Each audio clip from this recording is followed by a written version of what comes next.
तो सामने आ जा, तेरे मुंह पे चप्पल मारूंगा। ये जूता है ना, जूता तेरे मुंह पे मारूंगा, जूता। मैं कह रहा हूँ इस महिलाओं का जो सेकुलरिज्म का जो चूती पार्ट कांग्रेस ने पढ़ा रखा है ना, ये दुर्भाग्य की बात है। ये वो लड़कियां हैं जिनको भगवान की पूजा करना समझ नहीं आता, मगर कच्चा बादाम पे अपना पिछवाड़ा मटकाती हैं। एक लड़का लड़की आपस में कभी दोस्त नहीं होते, और ये जो विदेशी कल्चर हमारे ऊपर थोपना चाह रहे हैं। आज हमारी हिंदी भाषा को कोई नहीं बोलता है, इंग्लिश को जो है ट्रेंडिंग में बना रखा है। ये इसकी औकात कैसे हो जाती है हमारे बाबाओं पे बोलने पे? ये बोले ना किसी मौलाना पे, इनके पिछवाड़े में डंडा दे दिया जाएगा। तो एक कितना भी कुछ कर ले, बॉयकॉट उनकी विचारधारा का कभी कोई बॉयकॉट नहीं कर सकता। कहते हैं ना कि आप सेंट लगाओगे ना तो खुशबू थोड़ी दूर तक जाएगी, मगर पाद मार दो तो फैल जाएगी। तो ये उस विचारधारा की लड़की है। नमस्कार, मैं शिवम चौबे और आप देख रहे हैं सौगंध टीवी। प्रेमानंद जी महाराज के उस बयान को जिस तरीके से तोड़ मरोड़ कर प्रस्तुत किया गया, जहां वो कहते हैं कि अगर आजकल के युवा गलत आचरण में पड़ेंगे तो कहीं ना कहीं आगे चलकर उनको रिश्ते निभाने में दिक्कत होगी। इसी तरीके का बयान महाराज अनिरुद्धाचार्य ने भी दिया था, जिसको एक एक्ट्रेस की बहन है, दिशा पटानी की बहन खुशबू पटानी, वो कहती हैं कि ऐसे बाबाओं को बॉयकॉट करना चाहिए, मिल जाए तो मैंने लाफे से मारूंगी, और बास्टर्ड जैसे शब्दों का प्रयोग करती हैं। जनता से जानते हैं सर क्या कहना चाहेंगे? बास्टर्ड बता रही है और कह रही थप्पड़ मारे। वो खुद एक संस्कारी नहीं है। मैं कह रहा हूँ इस महिलाओं का जो सेकुलरिज्म का जो चूती पार्ट कांग्रेस ने पढ़ा रखा है ना, ये दुर्भाग्य की बात है।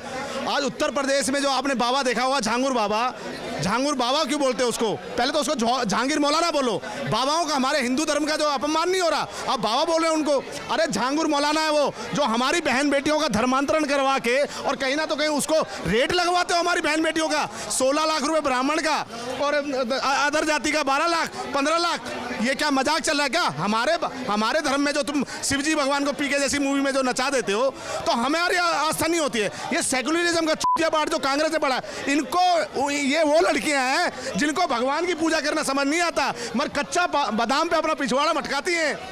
तो इनको तो रील बनाने से फुर्सत नहीं है। ये इसी तरह से लव जिहाद में फंसेंगी। मेरा अब्दुल ऐसा नहीं है, और अब्दुल जब उसको ड्रम में पैक कर देगा तब अब्दुल ऐसा पता चल जाएगा कैसा होता है। बाबाओं ने हिदायत दी थी कि आजकल के युवा जो लिव इन कल्चर में घुसते जा रहे हैं, कहीं ना कहीं उनको बचने की आवश्यकता है। अब वो कुछ लोग कह रहे हैं कि हमारी मर्जी, हमारी जिंदगी हम जैसे रहना चाहे वैसे रहे। एक लड़का लड़की आपस में कभी दोस्त नहीं होते, और ये जो विदेशी कल्चर हमारे ऊपर थोपना चाह रहे हैं।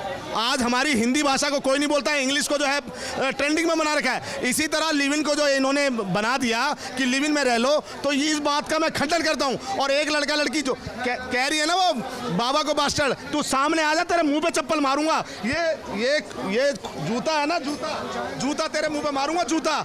हमारे बाबाओं पे अगर उंगली उठाने की कोशिश करी ना, जूता मारूंगा तेरे मुंह पे। क्या नाम बताया था आपने उसका? खुशबू पांडे। जूता मारूंगा तेरे मुंह पे। ये इसकी औकात कैसे हो जाती है हमारे बाबाओं पे बोलने पे? ये बोले ना किसी मौलाना पे, इनके पिछवाड़े में डंडा दे दिया जाएगा। क्या लगता है कि अब बॉयकॉट का जो ट्रेंड चला रहे हैं कुछ लोग सोशल मीडिया पर, कह रहे हैं कि बाबा को, प्रेमानंद बाबा को बॉयकॉट करो, अनिरुद्धाचार्य को बॉयकॉट। आप बॉयकॉट उसका कर सकते हो जिसके पास कुछ हो। उन्होंने पैसा कोई कमाया नहीं है, हिंदुओं के लिए हमेशा खड़े रहे हैं, और हिंदुओं के लिए कैसे आगे बढ़े हिंदू, उसके लिए वो अपनी विचारधारा शेयर करते हैं। कैंसर के हॉस्पिटल लोगों को खाना खिला रहे हैं, इतनी तो कोई उनकी औकात नहीं है। तो एक कितना भी कुछ कर ले, बॉयकॉट उनकी विचारधारा का कभी कोई बॉयकॉट नहीं कर सकता, क्योंकि ऐसे ऐसे परिवार अच्छे हो गए हैं जो पूरे दिन शराबी बने रहते थे, जिनके घर में खाने को नहीं होता था मगर शराब पीने जाते थे। आज वो प्रेमानंद महाराज जी का विचारधारा सुन के और सुधर गए ऐसे घर, तो उसका कोई नहीं बोलेगा। वो कहते ना कि आप सेंट लगाओगे ना तो खुशबू थोड़ी दूर तक जाएगी, मगर पाद मार दो तो फैल जाएगी। तो ये उस विचारधारा की लड़कियां, इनका मैं फिर दोबारा बोलता हूं कि मेरे सामने आ जाए खुशबू पांडे, इसके जूते से मारूंगा, इसको जूते से। आप देख रहे हैं सौगंध टीवी, सौगंध वतन की।